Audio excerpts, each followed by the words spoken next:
సేవకులతో కలిసి శ్రమపడి ప్రయాసపడి రాత్రింబగళ్ళు సువార్త పరిచర్యలో కష్టపడి శ్రమపడి ఖర్చు పెట్టి సహకారులుగా ఉన్నారే, ఆ సహకారుల పేర్లు సహకరించిన వారు, శ్రమపడిన వారు ఓడలో ఉన్నారు. రోజు నీ ప్రయాసం, నీ శ్రమ వ్యర్థం కాదని రాత్రి మీకు తెలియజేస్తూ ఉన్నారు. హల్లెలూయా.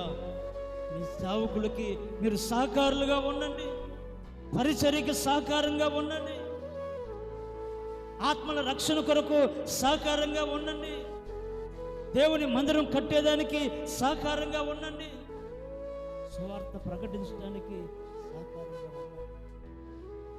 ఎవరైతే సహకారులుగా ఉంటారో వారి పేర్లు ఎక్కడుంటాయి?